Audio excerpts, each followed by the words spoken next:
C'est 15h local du Caire, c'est le temps donc de notre journal complet en langue française que j'ai le plaisir de vous présenter durant les prochaines minutes. Tout de suite, les principaux titres. Le chef de la diplomatie, Badr Abdelati, s'entretient avec son homologue iranien Abbas Araghchi des moyens de développer les relations bilatérales.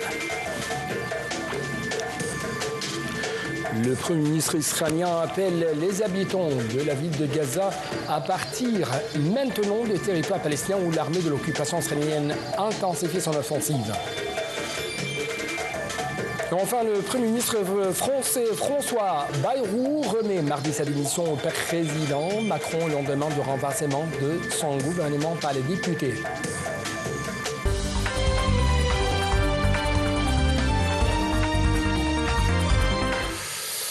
Rebonsoir à toutes et à tous. Le Premier ministre Dr Moustapha Madbouli a présidé une réunion au siège du gouvernement dans la nouvelle capitale administrative de l'Égypte et c'est en présence d'un certain nombre de ministres et de dirigeants exécutifs.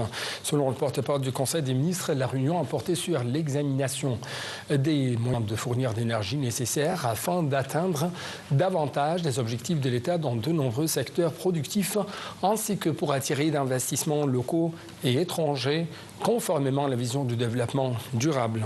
Sur le plan diplomatique, le ministre égyptien des Affaires étrangères de l'immigration, Dr Badr Abdelati, a reçu aujourd'hui son homologue iranien Abbas Araghchi afin d'examiner les moyens de développer les relations bilatérales. Les deux chefs de la diplomatie ont discuté des évolutions récentes concernant le dossier nucléaire iranien ainsi que des efforts déployés par l'Égypte pour faciliter la coopération entre l'Iran et l'Agence internationale de l'énergie atomique.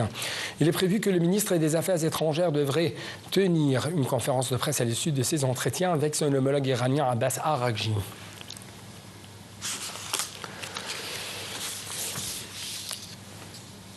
D'autre part, le chef de la diplomatie égyptienne, Dr Badr Abdelati, a eu un entretien téléphonique avec son homologue allemand Juan Wadefol. Les deux ministres ont échangé les points de vue concernant les derniers développements de la situation humanitaire catastrophique dans la bande de Gaza.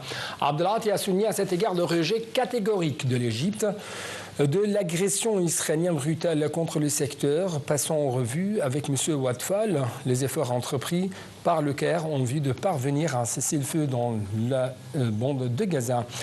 Le ministre des Affaires étrangères a d'autre part mis en garde contre l'escalade militaire israélienne en Cisjordanie occupée. Les deux côtés ont par ailleurs abordé le dossier nucléaire iranien. À cet égard, Abdelati a souligné l'intérêt qu'accordait l'Égypte à l'intensification de ses contacts en vue de créer un environnement favorable à la reprise des négociations entre Téhéran et l'Agence internationale de l'énergie atomique. Également, le chef de la diplomatie égyptienne, Badr Abdelati, a reçu lundi un appel téléphonique de son homologue italien Antonio Tajani, portant notamment sur les derniers développements de la situation dans la bande de Gaza. Abdelati a passé en revue, lors de cet entretien, les efforts déployés par l'Égypte et le Qatar en vue de parvenir à un cessez-le-feu à Gaza et en vue d'alléger la souffrance du peuple palestinien. L'échange a abordé également le dossier nucléaire iranien. Le ministre des Affaires étrangères ayant examiné avec M. Tajani le contact entrepris par l'Égypte visant à paver la voie à la reprise des négociations entre Téhéran et l'Agence internationale de l'énergie atomique et de rapprocher les vues afin de donner la chance aux solutions diplomatiques et au dialogue. Abdelati a d'autre part souligné que l'Égypte poursuivait ses démarches pour aboutir à un règlement permanent prenant en considération les intérêts de toutes les parties. Sur le plan militaire, le chef d'état-major, le général de corps d'armée Ahmad Khalif, a assisté à l'une des activités de l'exercice militaire égypto-américain Bright Star 2025 qui doit se poursuivre jusqu'à 10 septembre. Il s'agit d'un entraînement pratique pour éliminer un foyer terroriste tout en assurant le retour à la vie le retour de la vie à la normale. Cette 19e édition de l'exercice militaire multinational se déroule dans plusieurs bases militaires égyptiennes en coopération avec le commandement central américain CENTCOM. Près de 7900 militaires de 14 pays participent à ces manœuvres, tandis que 29 autres États et organisations internationales dans le temps et la Croix-Rouge y prennent part en tant qu'observateurs. Le 33 convoi qui porte le nom de Zad el-Izz en provenance d'Égypte, organisé également par le Croissant Rouge égyptien, avait démarré depuis le terminal de Rafah à destination du point de passage de Karm Abou Salem. Le convoi transporte en fait des aides de secours, des denrées alimentaires, du matériel médical et des médicaments, ainsi que des camions d'eau potable afin de répondre aux besoins des habitants de la bande de Gaza.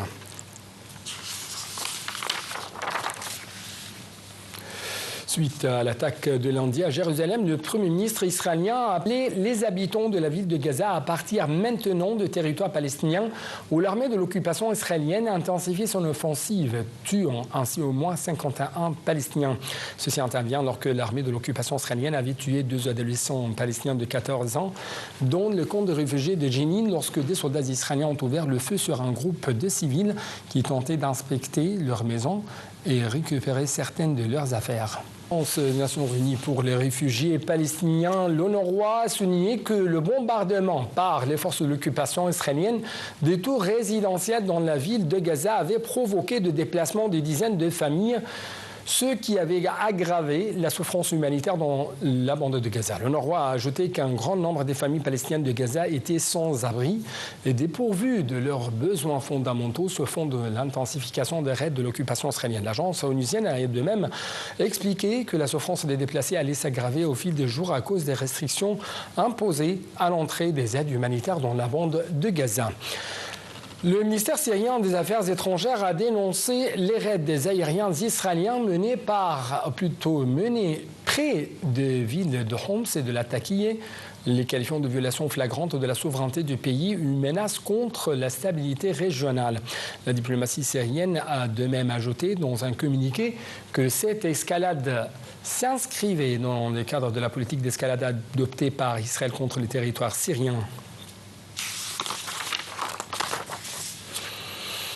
Au moins 20 civils ont été tués mardi dans une frappe russe sur un village de la région de Donetsk, dans l'est de l'Ukraine. C'est ce qu'a annoncé le président ukrainien Volodymyr Zelensky. La frappe a touché le village au moment où des habitants étaient en train de recevoir leur retraite. C'est ce qu'a ajouté le chef de l'État en appelant la communauté internationale à des actions fortes contre la Russie. Le gouverneur régional a fait état de moins 21 morts et du même nombre de blessés. Le village de Larova est situé à moins de 10 km de la ligne de front avec la Russie. Il comptait environ 1800 habitants avant l'invasion russe de l'Ukraine lancée en février 2022.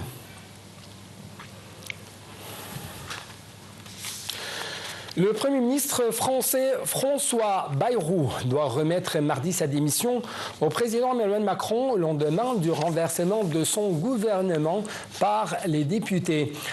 Ceci précipite ainsi la France dans une nouvelle crise politique et fragilise ainsi le chef de l'État. Les détails tout de suite.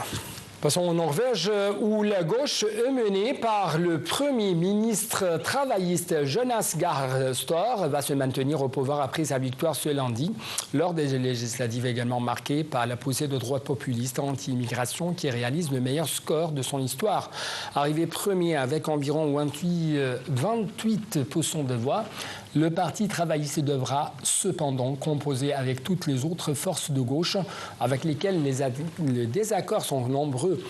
Le bloc de droite également divisé entre 4 formations décroche 82 sièges, dont 48 pour les populistes. Le scrutin a aussi vu le Parti du Progrès, formation populiste anti-immigration dirigée par Sylvie Listhaug, plus que doubler son score par rapport à 2021 avec près de 24% de voix, un niveau sans précédent.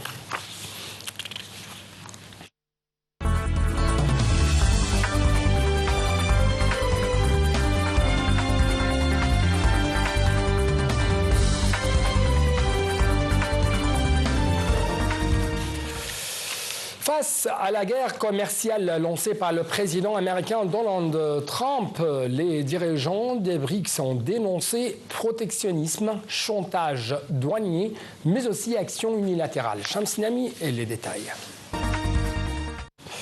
Toutes les sincères et les bonnes chances à la sélection nationale de football sous la direction de l'entraîneur Hossam Hassan qui cherche aujourd'hui à remporter une victoire face au Burkina Faso ce soir à 19h, local du Caire, dans le compte du 8e tour des qualifications de la zone africaine pour le mondial 2026. L'Égypte est ainsi en tête du groupe A avec 19 points, suivi par le Burkina Faso. Nous espérons dire toutes les félicitations à notre équipe nationale dans cette confrontation avec son homologue de Burkina Faso. Avec ça, nous devons clôturer cette édition. Merci. Toujours bon suite de nos programmes sur votre deuxième chaîne nationale. Au revoir.